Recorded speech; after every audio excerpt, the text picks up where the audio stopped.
I found the 5 things that guarantee a viral Roblox game. Guys, in this video, I want to break down the top 5 things that I look for when looking to either build a game, invest a game, or determine if a game is worth my time. If you guys don't know me, my name is Tizzy. I have a top 100 Roblox game right now called Build a Base and Steel, around 33 million visits.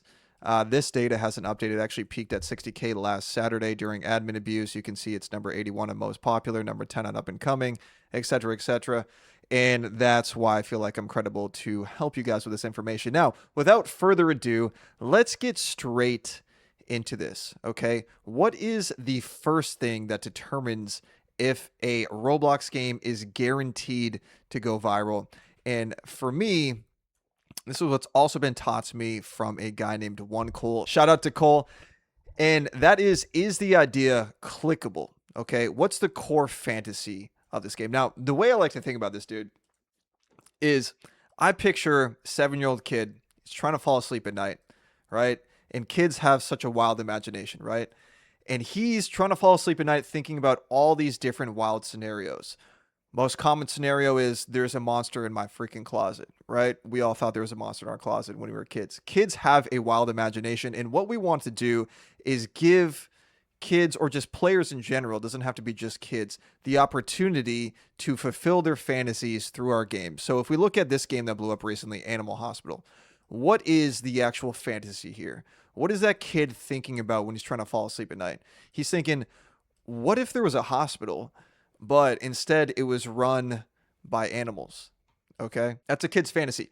It's not just exclusive to video games, though. Like, if you want to look at one of the best selling movies of all time, Zootopia 2, okay, what's the actual fantasy? It's, what if there was an entire city run by animals? Okay, there's a reason why this movie has sold so well. It has a strong fantasy. There's obviously tons of other elements like the animations, the characters, the writing, but at its core, it's a really strong fantasy. Okay, if we look at this game, Fly to Space, what's the kid thinking? What would it be like if I could go to the moon, or I could fly to the moon? All right, Toy Story, one of the best selling movies of all time. Of all time. What's the fantasy? What's the kid thinking about when he's trying to fall asleep at night? What if the toys that I have in my toy chest, what if they were actually alive and were living their own life? Okay, you can see this recurring theme, not just in video games, but in media as well. If we look at this movie, again, another top selling movie of all time called Inside Out. I don't know if you guys have seen it, but what's kind of the fantasy here? It's, what if there were these little characters that lived inside my mind that controlled my emotions? Okay, and for all my old heads, if you ever seen Osmosis Jones, this is me revealing my age. This is a movie from the fucking 90s, dude. And basically the premise is this dude, Osmosis Jones, he is a white blood cell and he has to fight off a virus inside this guy's body. Okay? So start thinking about core fantasy and a clickable idea. And the way I like to think about it is like, what is a kid thinking about and imagining when he's trying to fall asleep at night? And you can see this theme not just with games, but with movies as well, right? Strong, interesting core fantasies, okay? And that comes down to a clickable idea, right? You want this kid, when he goes on his homepage, to see your game idea, see the way it's packaged, and he just can't help but freaking click on that thing, dude. This is actually something Mr. B said, is when he thinks of a video idea, he thinks of something so insanely crazy that even if you scroll past his video, you're still trying to fall asleep at night thinking about, man, I wonder what the F is in that video, bro. Okay. Now, number 2, highly overlooked, is great onboarding. Now, guys, onboarding, I mean, a lot of people ask me about onboarding because I know in my last videos I've talked about that for Build a Base and Steel, we had like 7 or 9 different iterations of the tutorial, okay? The main things I've learned about onboarding is you don't want to just tell the player what to do. A lot of people get this wrong, right? They think, okay, onboarding means tutorial. That means I just tell player, click this thing, buy this thing, place this thing, boom, tutorial done. No, you need to give them time to understand why they should care about the actions they're doing. Okay, explain why they are doing it. So for my game Farm or Die, which rest in peace to it, the core mechanic was curing the survivors. Okay. So if we just told players, hey, give this survivor medicine, it's not as meaningful. Whereas if we, at the very beginning, the first thing they see in the title sequence is cure the survivors, or you do some world building where, hey, survivors are sick, you have to save them. This is why you should care about what you're doing. You need to get them emotionally invested into the game in the first 90 seconds. Okay. You can do this with cutscenes. Low key OP method. Cutscenes help a ton with bounce rate. Okay. Another thing I've learned with onboarding is you want to introduce one mechanic at a time. A lot of people get this wrong. They think that, okay, let me just speed run the tutorial. Let me just get a high tutorial completion rate. But guys, it's the tutorial completion rate is only one piece of the story. Yes, a player can complete your tutorial at a high rate, but are they actually emotionally invested? Do they actually care about the game? And this happens when you introduce them to one mechanic at a time. Okay, so an example for a build a base and steal is the cutscene. We show the pet get stolen. Okay, then immediately we put them into the tutorial. They now know that the pet can get stolen. The threat is immediately felt. Okay, and now they want to protect the pet. They saw it get stolen in the cutscene. Now they're emotionally attached to it. They want to protect it. Okay, so we introduce that build mechanic first. All right. Now, another thing that's very commonly overlooked is using level design to help guide the player. Okay. If you look at Escape Tsunami for Brain Rots, okay, go play this game. You guys may call it slop. I don't care. Obviously, it did well. It's not slop, in my opinion. It's beautiful game design. You load into Escape Tsunami for Brain Rots. What do you see immediately? In the first 5 seconds, immediately you see these giant tsunamis coming at you. So immediately in the player's brain, it's registered that I just clicked on a game called Escape Tsunami. Immediately I see the tsunami, the threat is felt, it's known, and okay, now I actually care to see how far can I run down this runway to actually go catch a brain rot and bring it back. Okay? Escape Tsunami for brain rots. Great example of level design, in my opinion. Now, if you ask me, some of the best onboarding I've ever seen on this platform, in the little time I've been on this platform, is sell lemons. There's a few key things with sell lemons, dude. First and foremost, there's literally no UI during the tutorial, during the onboarding. It's very simple. And the way progression happens so fast in that game, I highly recommend you guys go play this game on an alt and see how they did onboarding. Okay, they introduce one mechanic at a time. The player immediately becomes emotionally invested, and they use minimal UI. They're not spamming freaking packs or like starter packs or all these like 2x money for 9 Robux right off the gate, right? They first introduce the player to the game in such a way where the player actually cares about the game, is emotionally invested, and then now you can start talking about introducing the HUD and products and et cetera, et cetera. Okay. So how do you actually diagnose if you have poor onboarding? This is a question I get asked a lot. Where you want to go is to engagement. Okay. Go to your engagement right here. If you go engagement, okay, go engagement. You can chop it up however you want. And then look at this right here. Okay. New user first session retention. This is going to tell you a lot because a lot of people will flex, hey, I have a high tutorial completion rate, which is not always a flex, and I'll explain why in a second. What you want to do is you want to hover over this line, and you can see in the first 30 seconds, we're retaining 95% of our players. That's pretty good in my opinion. The first minute, we still have 87% of our player base. Okay, so these kids are invested. Okay, now over time, it starts to decline, but at 5 minutes, we still have 65% of our player base. I've seen a lot of graphs from people in my Discord. They've showed me, and they have like a 20 or 30% new user first session retention. And this has everything to do with onboarding and not just explaining mechanics, but also getting them emotionally invested in those mechanics. Okay. Now, how do you diagnose onboarding? Again, you can go to funnels. You should be tracking every single little step in your funnel. This is commonly overlooked. People will flex saying, hey, I have a high tutorial completion rate.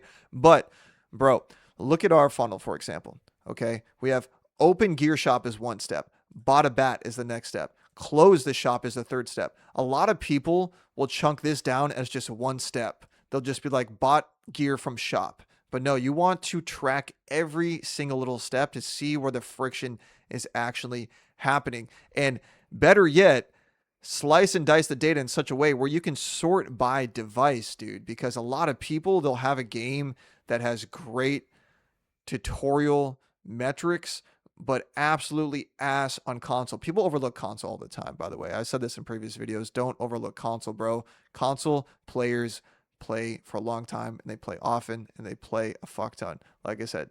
And the simplest way, dude, I probably sound like a fucking broken record, but just study top games, bro.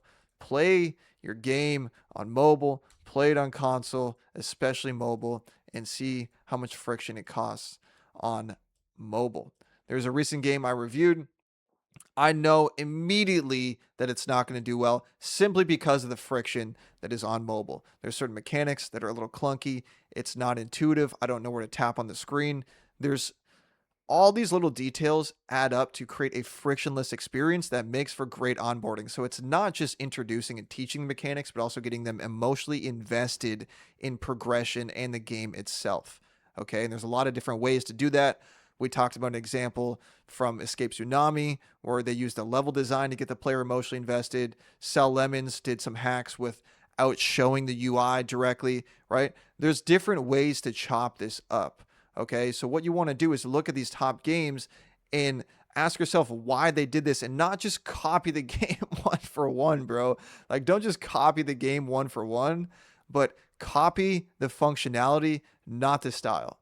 Okay, now, third thing that determines if a Roblox game is guaranteed to go viral is socialization. This I've seen so overlooked by kids in my Discord server. They'll have a great game. It's a great incremental. It's a great tycoon, but there's no way to interact with other players, and you're destroying your potential to go viral. Because let me explain something to you guys. If your game is good, better yet, if your game is better to play with friends, this is the key. Your game should be more fun to play with friends. It should be 10 times more fun to play with friends. What happens? Friends invite friends. Okay. Then those friends invite friends.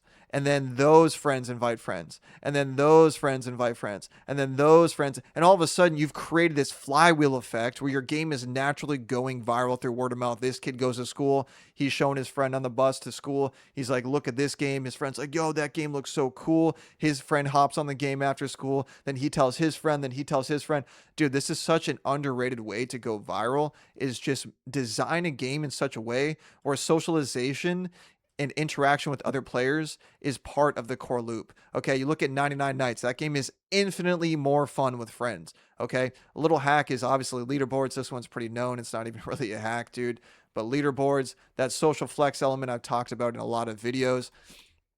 You can do this through level design. There's so many different ways to do this through cosmetics. Immediately, I mean, you look at +1 speed keyboard escape, right? You load into that game. Immediately, you see a kid just zooming past you, right? Creates that FOMO, creates a little bit of emotional investment, creates a little bit of envy. You're like, damn, dude, I want to get as good as that kid. He's fucking zooming by, bro.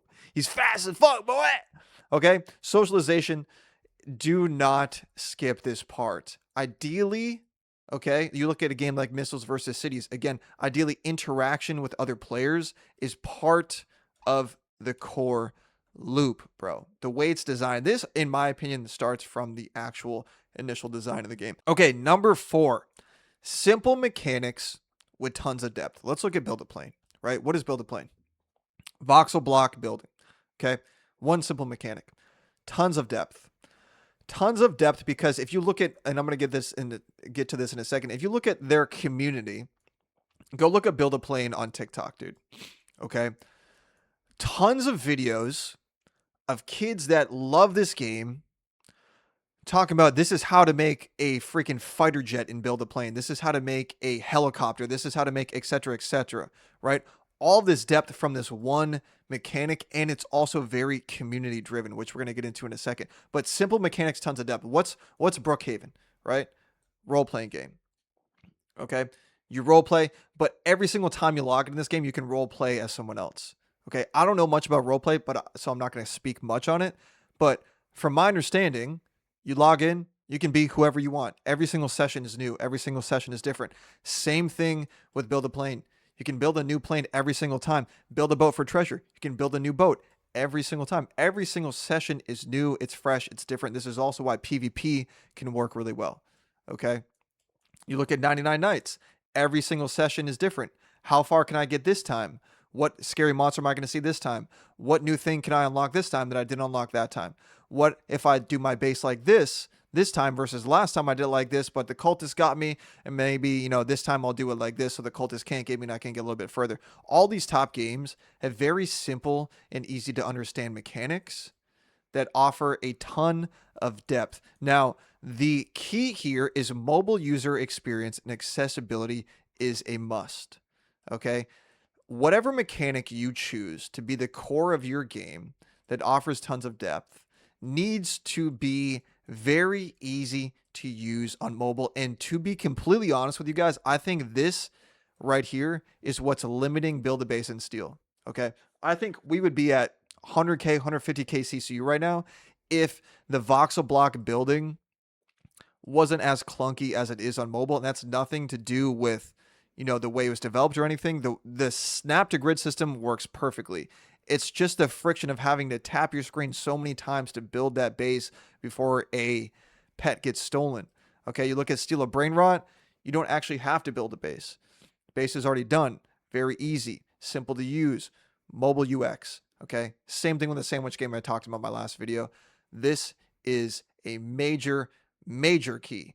Okay, fifth and commonly overlooked is clippable/strong community. Okay, you look at, again, Build a Plane. Look at Mecha Chameleon, dude. That game went fucking nuts on Steam, bro. All of the clips of people finding unique hiding spots, painting their character. I mean, clippable and simple mechanic with tons of depth. Mecha Chameleon. You look at all the games on Roblox. Paint or Die, Paint and Seek, right? Which are literally just clones of Mecha Chameleon. But they're smart because, oh, RIP to this game. It looks like the trend is slowing down. But still, I mean, smart, okay?